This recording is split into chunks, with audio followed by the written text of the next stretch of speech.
Sir నమస్కారం sir. నమస్తే. Sir మంత్రి కొండా సురేఖ గారు కేటీఆర్ గారి పైన సంచలన ఆరోపణలు అయితే చేయడం చూస్తున్నాం సార్. అంటే కేటీఆర్ గారు హీరోయిన్లని బ్లాక్‌మెయిల్ చేశారు. ఈయన డ్రగ్స్‌కి అలవాటు పడి వాళ్ళకి అలవాటు చేసి రేవ్ పార్టీలంటూ చేసేసి వాళ్ళని సినిమా ఇండస్ట్రీ నుంచి అంటే తొందరగా వెళ్ళిపోయేలా ఆయనే పన్నాగం పన్నారు. వాళ్ళు పెళ్లిళ్లు చేసుకొని ఈ విధంగా సినిమా ఇండస్ట్రీ నుంచి వెళ్ళిపోవడానికి కారణం ఆయన పనికిమాలిన రాజకీయాలు. సినిమా ఆర్టిస్టులు సినిమాల్లో నటించే వాళ్ళంటే మీకు అంత చులకన అని చెప్పేసి ఆయన ఒక ట్వీట్ చేశారు. మరి కొండా సురేఖ గారి వ్యాఖ్యలను మీరు ఏ విధంగా చూస్తారు? చాలా మంది హీరోయిన్స్ పేర్లు ప్రస్తావించారు. ఇప్పుడు ఆవిడ మాట్లాడిన దానిలో కొండా సురేఖ గారు మాట్లాడిన దానిలో కొంతమంది హీరోయిన్లు ఈయనకి భయపడి త్వరగా పెళ్లి చేసుకున్నారని కూడా ఒక మాట మాట్లాడింది. అవును. అంటే పెళ్లి చేసేసుకున్నారు, కొంతమంది ఏమో విడాకులు ఇచ్చేశారు. ఈ రెండు సమన్వయం కుదరట్లేదు.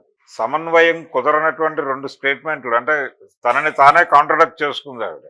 అంటే ఈయన అటాక్ చేస్తాడని భయపడిపోయి సినిమా ఇండస్ట్రీ వదిలి పెళ్లిళ్ళు చేసుకుని పారిపోయారా? ఆ సెన్స్లో వాటింది ఆవిడ. పెళ్ళైన వాళ్ళని ఈయన వదులుతాడా? ఈయన వెళ్ళి విడాకులు ఇప్పించేసి వశపరుచుకునేటువంటి ప్రయత్నం కూడా చేశాడని కదా ఆరోపణ. దీనికి సినిమా వాళ్ళనే ఎందుకు టార్గెట్ చేస్తున్నారు అనేది ఆయన ఆరోపణ. కొండా సురేఖ మీద ప్రకాష్ రాజు గారు చేసిన కామెంట్. ప్రకాష్ రాజు గారు ఇది మాత్రమే చూస్తున్నారు. అంటే కొండా సురేఖ గారు వీళ్ళ పేర్లు ఇప్పుడు వాడటం చూస్తున్నాడు. ఆయన గతంలోనే వాడేశారు. కొత్త మాట ఏం మాట్లాడలేదు. కొండా సురేఖ మాట్లాడింది ఏది కొత్త మాట కాదు. బీఆర్ఎస్ ఓడిపోయిన క్షణం నుంచి కాంగ్రెస్ పార్టీని సపోర్ట్ చేసేటువంటి మీడియా నుంచి, కేటీఆర్ని బీఆర్ఎస్ని వ్యతిరేకించేటువంటి మీడియా సర్కిల్స్ నుంచి విపరీతంగా బయట సర్క్యులేషన్ జరిగినటువంటి వార్తలే. ఈవిడికి అనుమానం ఉంటే అనుమానంగా మాట్లాడాలి. నిర్ధారించి మాట్లాడింది ఆవిడ. నిర్ధారించిందంటే ఆధారాలు ఉన్నాయి. ఆధారాలు ఉన్నప్పుడు వాటిని బయట పెట్టి అతను అరెస్ట్ చేయాలి. నీ గవర్నమెంటే ఉంది. అరెస్ట్ చేయకపోవడం కూడా తప్పే. కాబట్టి ఇప్పుడు ఇమ్మీడియట్గా ఆవిడ మీద లీగల్గా ప్రొసీడ్ అయ్యే హక్కు కేటీఆర్కి ఉంది. లీగల్గా ప్రొసీడ్ అయితే కోర్టులో అయినా ఆధారాలు సమర్పించుకోవాల్సిన బాధ్యత ఆవిడకు ఉంటుంది. ప్రకాష్ రాజ్ ఇంకొంచెం డెప్త్కి వెళ్ళి, అంటే సినిమా వాళ్ళ పేర్లు ఇష్టం వచ్చినట్టు విశృంఖలంగా అది ఇష్టానుసారం వాడేస్తున్నారు అనేది విమర్శ కరెక్టే. అయితే ఈ విమర్శను ఎక్స్టెండ్ చేస్తూ ప్రతి చోట ఇదే జరుగుతోంది అనేది కూడా మాట్లాడాలి ఆయన.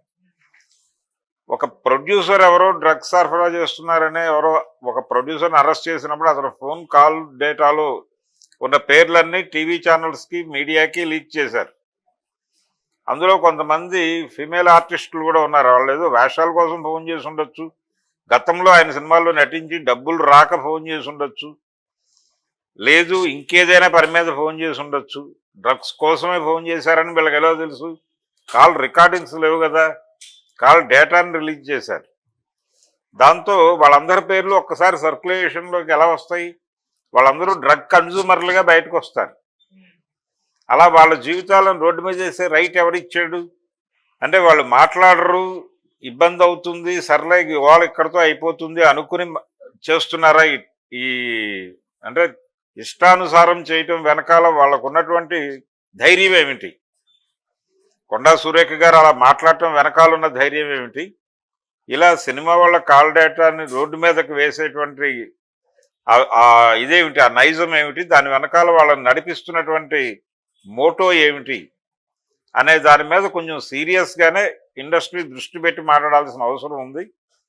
ఎలాగో ఒక అడుగు ముందుకేసి కొండా సురేఖ గారి కామెంట్స్ మీద మాట్లాడాడు కాబట్టి ప్రకాష్ రాజు గారు దీన్ని కూడా భుజానేసుకుని, ఎందుకు డ్రగ్స్ అనగానే సినిమా ఇండస్ట్రీ వైపు మాత్రమే రాడార్లు తిప్పుతారు, ప్రపంచంలో ఎక్కడెక్కడ లేవు డ్రగ్స్, ఎవరెవరు వాడలేదు, టెన్షన్లో ఉన్నటువంటి పొలిటీషియన్స్ వాడటం లేదా, లేకపోతే సెక్రటేరియట్ ఉద్యోగులు వాడటం లేదా, ఎవరు వాడటం లేదు, ఆ ఏరియాలో ఎప్పుడు ప్రముఖంగా ఎందుకు చూపించరు? జన్మని ఫిలిం నగర్కి వస్తారు, ఫిలిం సెలబ్రిటీస్ని రోడ్డు మీద చేస్తారు, ఎందుకు చేస్తున్నారు ఇదంతా అనేది ఫిలిం కమ్యూనిటీకి చెందినటువంటి వ్యక్తిగా, సినిమా కుటుంబానికి చెందినటువంటి వ్యక్తిగా ఆయన క్వశ్చన్ చేయాల్సినటువంటి అవసరం ఉంది.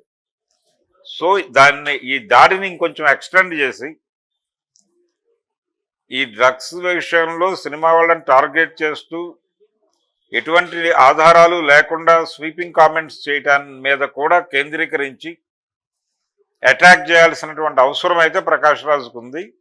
ఒక అడుగు ముందుకు వేశాడు కాబట్టి ఈ అడుగు కూడా వేస్తే బాగుంటుంది అనేది అడ్వైజ్. అలా ఆయన ఒక ఫైట్ మొదలు పెట్టగలిగితే గవర్నమెంట్కి వ్యతిరేకంగా బాగుంటుంది. అంటే జస్ట్ ఆస్కింగ్ అంటున్నాడు ఆయన.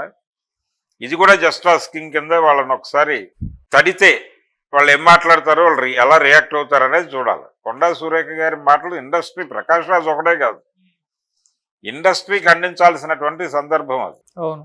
ఏంటిలా విశృంఖలంగా ఇష్టం వచ్చినట్టు మాట్లాడేస్తున్నారు? ఇక్కడ వ్యక్తుల ప్రైవసీకి సంబంధించిన గొడవ ఇది. ఎందుకు మా పేర్లు లేకుండా మీరు మాట్లాడలేరా? లేకపోతే అది ఎందుకు? అంటే సెన్సేషన్ క్రియేట్ చేయడం కోసమా?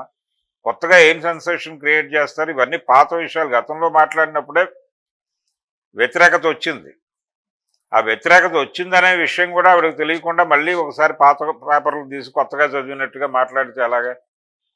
కాబట్టి కొండా సురేఖ గారి మాటల్ని సీరియస్గా ఇండస్ట్రీ ఖండించకపోతే ఇది అవకాశంగా తీసుకుని, చులకనగా తీసుకుని, ఒక వెసులు